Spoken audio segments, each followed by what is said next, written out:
should I lie down on the couch? So asks Natalie Dormer, chasing the not entirely unreasonable question with a laugh as warm and immediate as her best-known characters, like palace schemers Marjorie Tyrell and Anne Boleyn, are chilly and distant. The Game of Thrones alum is sitting in a Beverly Hills hotel room, discussing the fractured psyches of her two latest characters. Dormer ultimately stayed in her chair, but it's been an unusually productive interview. The actress, 36, is at the center of suspense thriller In Darkness and 1900 set miniseries Picnic at Hanging Rock, each out now, with the latter streaming on Amazon. In the former, Dormer plays Sophia, a blind pianist who overhears a murder in the apartment above hers, plunging her into a criminal underworld with ties to her own hidden past. In the latter, an adaptation of Joan Lindsay's classic novel, she portrays Hester Appleyard, the cruel and composed headmistress of a girls' boarding school that's rocked when a group of students inexplicably vanish. Both of these characters are coiled springs, concealing battle scars beneath placid, sometimes icy exteriors, that is, until they're faced with obstacles that bring what lies beneath bubbling to the surface. These women have such a schizophrenic existence, explains Dormer, leaning forward in her chair, legs crossed, hands gesturing. If it's psychological tension that draws her to such roles, then maybe it says something about my inner psyche that I am not aware of, she cracks. It makes me feel like I need to go and talk to an analyst. Related, Game of Thrones goes Gone with the Wind, Natalie Dormer to play Vivian Leigh in person. The actress is at ease but fiercely present, her blue eyes blazing whether she's finding the humor in a small moment or digging deep into her projects. Even when pausing to lift a glass of water from a close-by end table, she seems deep in thought, but rarely lost.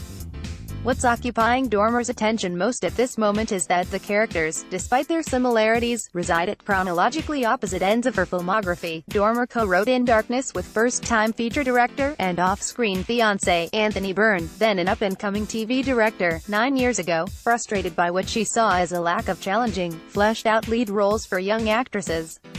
I was searching for a protagonist I really wanted to play, she recalls. Rather than wait for such a role to come across her desk, Dormer and Byrne, then a couple, resolved to write their own, developing an idea that had been sitting in the back of Byrne's mind for years. Citing Hitchcock classics like Rear Window and Marnie, as well as the works of French auteurs Denis Villeneuve, Incendie, and Guillaume Canet, Tell No One, she says that they wanted to make a movie that was the kind of movie we enjoyed watching. Drafting their script, they understood that how they wrote Sophia would make or break their suspenseful, twist-laden story. There's such a rawness and a profound pain to her, says Dormer. It's so constrained that you only see these flashes a couple of times where the guard is completely dropped. In a few key scenes, no spoilers, revelations about Sophia transform the audience's understanding of her arc, which encompasses Bosnian war crimes, childhood trauma, and some very unsettling tattoos. Related video, Game of Thrones actor warns, brilliant finale won't please all. So singular was Sophia as a creation that it hadn't occurred to Dormer to compare her to the roles she's taken since, including Hester in Picnic, 9 years on. But what most connects those roles, she concludes, are an inner conflict and darkness, the kind that abides quietly, guiding their actions at first subtly then all at once. All of us have neuroses, pain, the yin and yang in us that pulls us in different directions. She says, both women are attempting profoundly to liberate themselves from their pain, but are doing it in a misconstrued way that is actually reinforcing it. And we all do that. That's very human. Aside from satisfying Dormer's appetite for layered anti-heroines, Sophia and Hester feel to the actress like socially relevant figures today. We all grapple with that. Sometimes we find our identity in our pain and our hurt. It is familiar to us, and we know who we are so long as we hurt. Sometimes, we allow our pain to define us, she says softly, but with confidence.